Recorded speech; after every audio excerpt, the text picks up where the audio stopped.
Hello, welcome to Geeking Out with Shad. I am sitting in my brand new Chevrolet Bolt EUV. This is a Premier Launch Edition, so it has like every option that is offered on this particular vehicle. They do have a lower trim, I believe they call it LT, which still comes with quite a few options.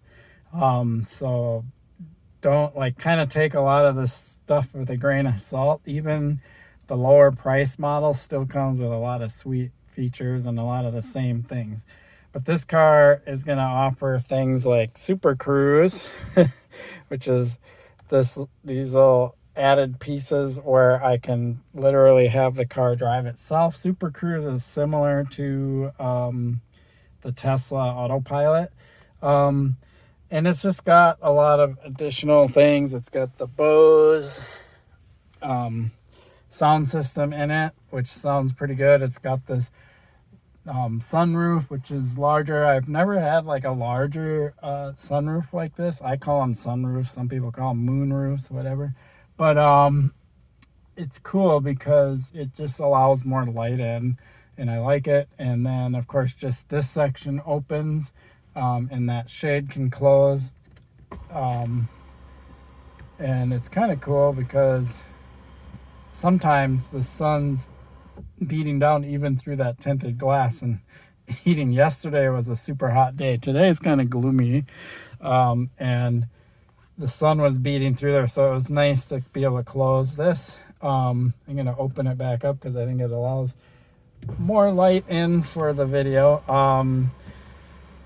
Couple of things I've learned about this car since I've had it is the sunroof has two options, and I learned that you can do a single press and then it just cracks it. If you do a full press, it opens it all the way. I should tell you my video game story someday, but for now I tend to over press these buttons, coming from my video game days where I was just too aggressive on the controls. So it took me a bit to figure out that there's two press levels here. So if I want to just crack it, it's like a half a press. So super cool. I don't know if you can get the sunroof in the LT model or not. It might be an option. Couple of changes from the Bolt EV is the selection here is very different. The Bolt EV had this like shifter that you'd toggle back and forth, and there was a little side button, so when the car was in park you had to press that side button to get into drive or reverse, things like that. This, you have to do a very specific pull on that lever with the brake depressed, of course, and then just push the park button and it goes back in park. And then they used to have an L mode, both in the Volt and the regular Bolt, but this one has just a button. So the L mode would be the regen mode or one pedal driving mode. Well, now you just push this button and it's either on or off. The cool thing that I noticed with this car is if you turn this on, you get one pedal driving in reverse and in drive, as to where when you had the other cars in L mode, you only got the one pedal driving when driving forward. So it's kind of neat that it's available in any, shift mode that you want to be in. So that's pretty cool. This car has a sport mode, so if I press that, it adds a little race car flag on the dashboard right there. Kind of funny. I'll talk about this display in a second. When I have sport mode on, it really makes the accelerator pedal really twitchy, and it's way more aggressive. I don't know if it actually makes the car go 0 to 60 any faster. I think what it really does is just remaps the accelerator pedal, and then it just feels more aggressive, but I don't know if it actually makes the car any faster. So here's the main display. Of course, this is showing radio.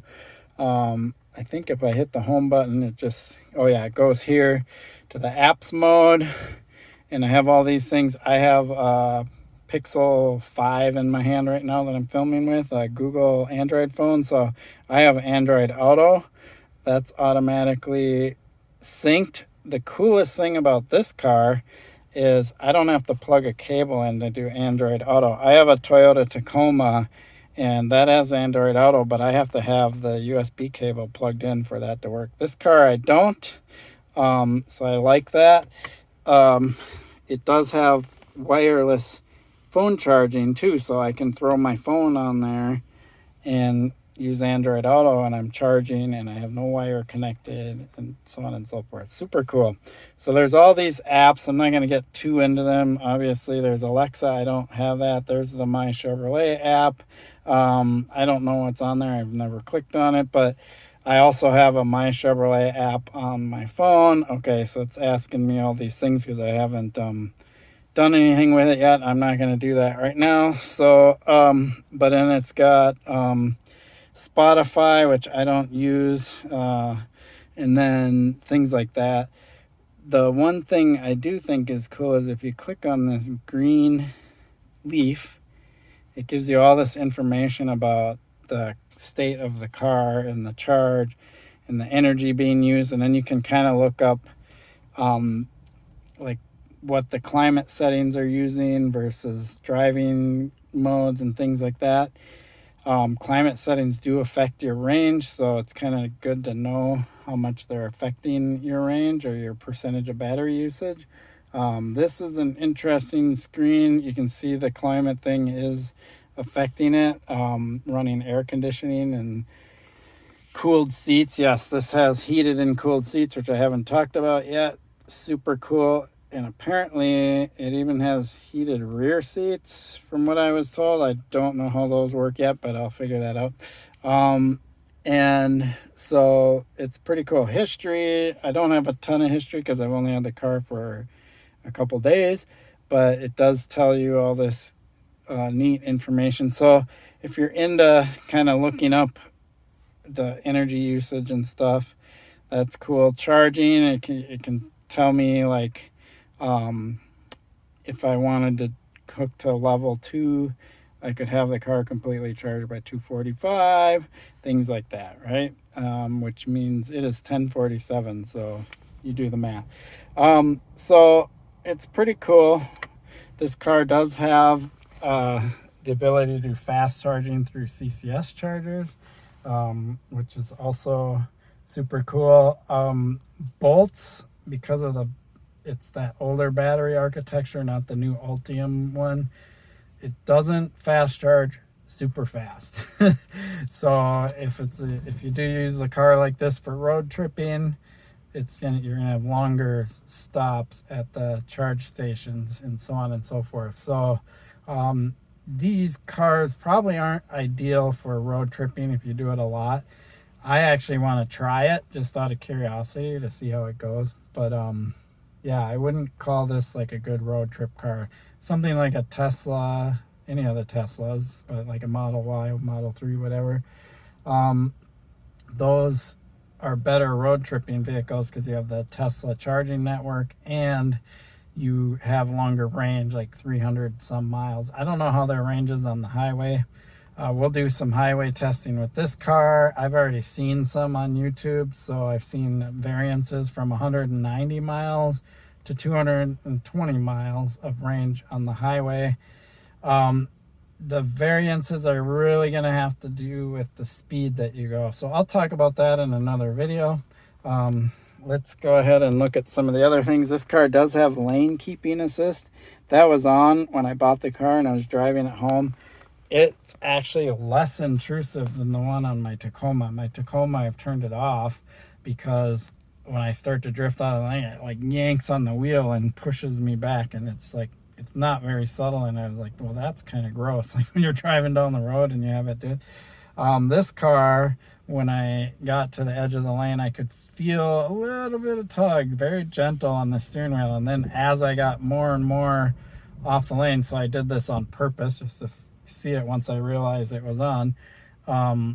As I got more and more out of the lane, it just kind of steered me more and more. It wasn't like aggressive or abrupt or anything, so not bad actually, especially for, you know, I see these people, they're just so distracted driving. It's super annoying. They're on their phone or doing other stuff, and they're weaving all over. Hopefully they can get lane keep assist and keep them in the lane. But anyway, cool button. It works well on this car. Lots of the things that I don't expect to work well. I did a quick clip of the rain sensing wipers in my previous video, so if you're interested in those, watch it, because they work way better than I expected them to work. So this is enough about the inside of the car. Again, I said they had heated and cooled seats. These are like a leather or leather wannabe. I guess I don't know what they make seats out of, but they're the premium seats. They have these holes in them, so ventilation. So when the cooled seats is on, I can literally feel air blowing on the back. It's kind of a nice feature when it's really hot outside. And then heated seats, I'm assuming they're just going to work like most heated seats in cars and warm you up. And they have 3 settings for both the cool and the heated seats.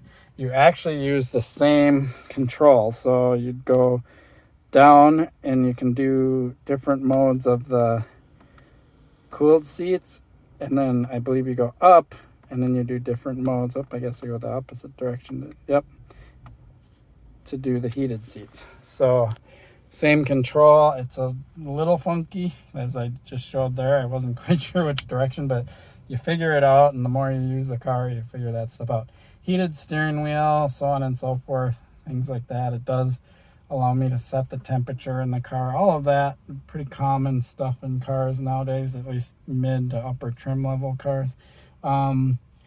Let's check out the back seat, the rear space, and then we will take a walk around the outside of the car. All right, I'm going into the back seat here. There's a lot of room, and this is one of the things that, this is the EUV. They've extended the wheelbase of the car, actually, so there's a lot more rear seat room. So when you get in here, if you're somebody that's all about doing Lyft or Uber and you want to save a lot of money and not pay for gas, this would be a great vehicle for it. It is crazy how spacious. This actually makes me feel like I'm in one of those old yellow taxi cabs. I don't know if you're older like me, you've probably been in one, and it's like tons of space in the back. This feels like I could literally have like a bag. I'm not super tall. I'm only 5'7", but even somebody that's taller or has longer legs, they're going to have to be pretty tall to be cramped up against that seat. Again, it depends on the position of the seat. I generally like to be more forward because I used to race cars, autocross mostly, and I like to be more on the steering wheel and in control of it and closer. People that like to have the front seat back, but the cool thing about it is there's plenty of room for them to have the seat back. So, you know, a taller driver is going to have the seat back, and there's still going to be plenty of leg room for the person behind it. So super nice. This has USB type C, and then the traditional USB. I always forget the name of the original ones, but I do know type C. That's kind of all the rage nowadays. So it has both options, which is kind of nice. Pretty basic back here. You obviously have your window controls. Oh, here we go. Now I know how the heated seats work. So basically you have the option, obviously I don't have the car on right now, but you can just turn them on and off. It looks like heated seats. You got your little dome lights, things like that. But yeah, outside of that, not a whole lot else going on. Oh yeah, there is one. This is kind of interesting. There's a pocket here for, you know, whether it's a tablet or whatever, but there's no pocket behind the driver's seat. Kind of interesting, because most vehicles, if they have a pocket on one, they have a pocket on both. So why they don't on this one, but they do on that one, I do not know. That's it pretty much. Oh, here's something I haven't done yet, is there's the center piece. Yep, there we go. So it has a couple cup holders in here. So that's kind of nice. I'm glad I remembered to pull it down and show it. Obviously, if you have 3 people back here, this is kind of useless. But if you just have 1 or 2, pull that down. They have their own cup holders. Looks like there's pockets here, but it doesn't look like anything that would really do good unless you had a good water bottle or something. There are speakers back here. I do not know how many speakers the Bose system has in here. I see little bits here and there that show that it probably has speakers all over the place. So I'm not an audio person, but I might become one, because Bose, I know they're like one of the better audio companies out there. So I'll have to check that out. Okay, cool. Let me show you the storage space behind, because this is a hatchback. It's not an SUV. Chevrolet, this is not an SUV. It's not even a crossover. It's a front-wheel drive hatchback. But, you know, marketing is marketing, right? All right, let's open up the back. So this car has all the proximity stuff. So if I have a key in my pocket and I'm close, I can just reach and open the back. If I don't have the key in my pocket, I can't open the back. The dealership gave me this free little cooler, which is kind of cool. So this is the space with the seats up, and then there's extra storage. I have the charger there, and so on and so forth. What's really cool about the charger that they give you with this car versus the previous models is the other models, they only give you the level 1 charger that plugs into the 120 volt outlet.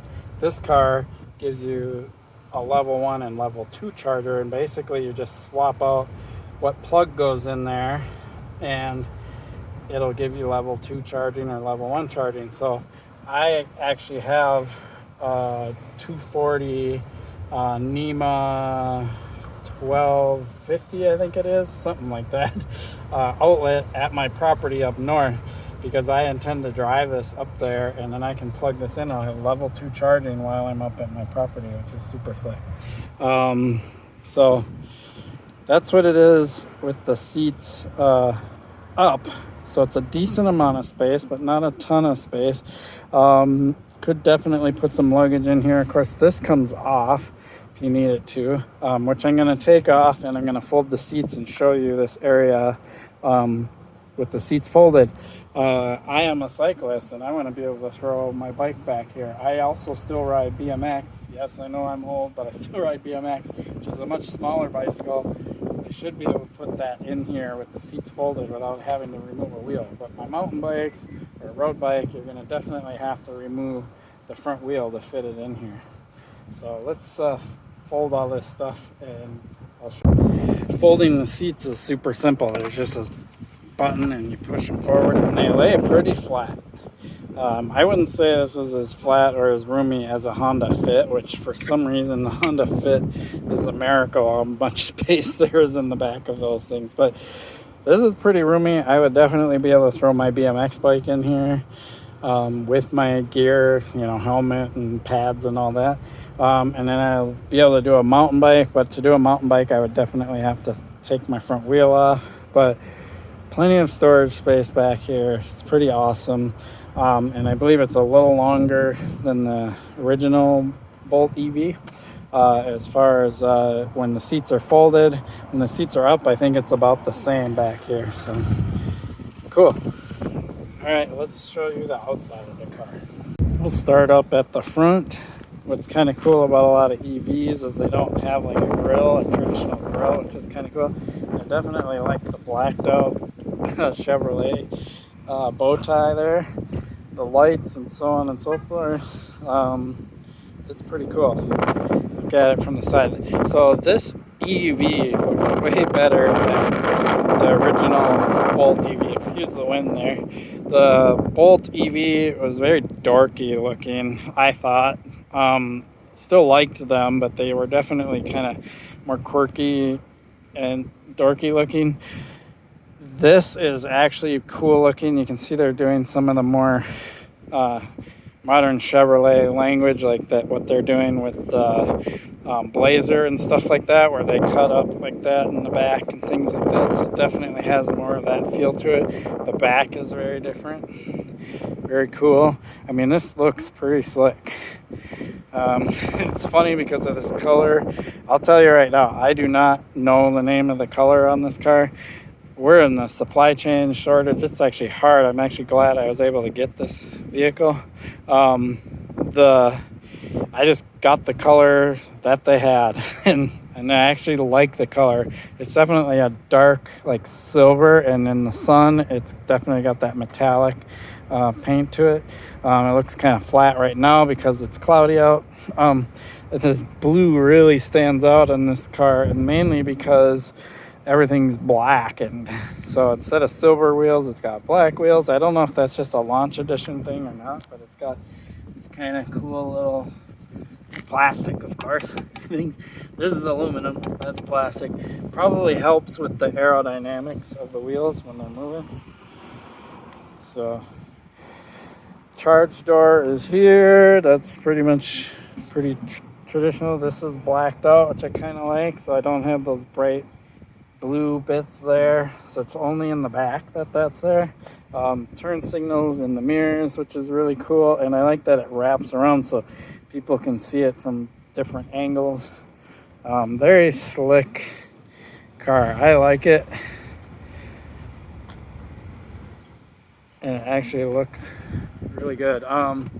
These rails, so I'm sure if you wanted to mount certain things up here, bike racks and things like that, you could.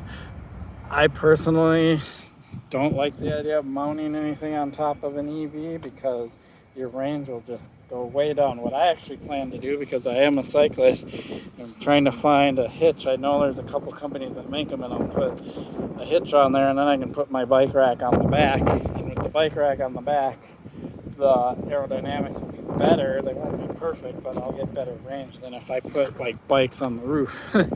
I've actually had cars with bikes on the roof that are gas powered, and my range was hit pretty good on it, or not range, but fuel efficiency, which does hit your range too. So, cool. This does have the little push button.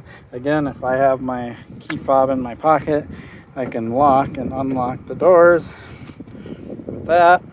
So what I find interesting, if I do it on the passenger side, it unlocks the rear door also. If I do it on the driver's side, it only unlocks the driver's door. But then, here, let's show it. It unlocks the driver's door, and then I have to hit it twice to unlock all the doors. That's a good safety thing, because if you're in a parking lot or somewhere where you want to get in your vehicle, you don't want all the doors to unlock if you're by yourself. Say a parking ramp or something, you only want your door to unlock, and then when you get in, you want to lock it right away. Cool. All right, let's get back in the car. So I just got in. It tells me plug in to charge, gives me the range. That'll probably all shut off here soon. I'm gonna go ahead and start it. Say push the brake, push start. Is urging during the recent And session. turn off my radio. Okay. So we'll just talk a brief moment about this display. So your range is over here. Shows you how much battery charge you have left, how many miles you have left. Max is like maybe driving in the city in regen mode. This would probably be mixed driving with some accessories on, air conditioner, things like that. And then 125 might be as if you were running air or heat and driving on the highway. So it kind of gives you that range so you can get an idea. If I went on the highway and drove 70 miles per hour, I could only really expect 120, 125 miles. And this stuff is semi-accurate. It's not super accurate, but it's, one of the big things about EVs is range anxiety. So the more information they can give you here, the better. All kinds of ways to toggle through the display and see different things. I can see the speed limit on the given road that I'm on. This is probably, I don't even know, maybe when I'm driving I'll see it. Timers, things like that. Here's tire pressure. I don't even know what a lot of this stuff is. Average speed, so on and so forth. That distance I've traveled so far and how many. So I'm getting 3 miles per kilowatt hour. That's good information. So yeah, I generally like to have the this one on. And then you can go left and right and get to different modes. There's phone, things like that. You can even do navigation on here if you want, but I just don't bother. You can do music, things like that. I usually stick with the information screen. Down in this lower right corner, it can show that the one pedal driving mode is on, and now it's off. When it's off, it drives like a normal automatic. When you have to use the brake to come to a stop, and then if you let off the brake, the car will start to gradually roll forward, just like a typical automatic transmission would do. When this is on, you don't need the brake at all. You just let off the gas. The car will slow down, and the more you let off, it's variable, right? So the more you let off, the more aggressive it slows down, and then it'll eventually come to a stop. There's a lever here, so if you want even more aggressive regen, you can pull that in, and you'll actually add more regen or more slowdown to the car, which is kind of cool. And then below this, there's a couple of buttons that can get you to see them. These control like the radio mode, and then there's some over here that control the volume, things like that. Phone controls here. I haven't messed with any of this. I haven't tried Super Cruise yet or anything, so I'm assuming I haven't even read up on how to do it. So I'll figure that out and do a different video on how Super Cruise works. Because it's one of these features I didn't even really plan to get it, but in order to get this car when I wanted it, I just ended up getting the launch edition that has everything. And Chevrolet is offering Super Cruise for free for 3 years, and I'm one of those people that trades my car in every 2 to 3 years, so that's well within me not having to pay for that feature. So that's pretty cool. All right, well, I think I covered most of the car. I mean, not everything. I mean, there's definitely a glove box here with all the papers in it. There's this little extra space here. Seems like a pretty deep pocket, lots of space. 2 cup holders. Probably could put a water bottle in here and stuff, but yeah, pretty sweet. All right, well, there you go. 2022 Chevrolet Bolt EUV. I am not a car review person, so I just kind of wing this, but if you subscribe to my channel, the more you watch my channel, you'll notice that I have a different style. I just do things raw, and even if I say things wrong or make mistakes, I'll just sometimes let them fly. Sometimes I'll correct myself, but sometimes I'll let them fly, and then I'll put a message on the screen to correct myself there or whatever. In my video on my other channel, I called the accelerator gas, and I made fun of myself for doing that. So yeah, it's the way it is. It's how I like to do things. Some point in time, I'm gonna have to take the protective thing off of there. Just notice that as I'm sitting here talking. So that's the kind of thing, is it's raw, right? That's my style. That's how I like to do things. If you like this kind of content, definitely hit subscribe. I know I don't have a lot of viewers on this channel. I do have another channel called Shad Life. You can look that one up. That's going to have most of my bicycle content on it. And again, it's a very raw footage video. I don't like to over process, over edit anything. I'm not gonna say I don't like to do it. I don't have the time to do it because this isn't my main job. My main job is a software engineer, and so because I work full time, I don't want to devote too much time to doing my channel.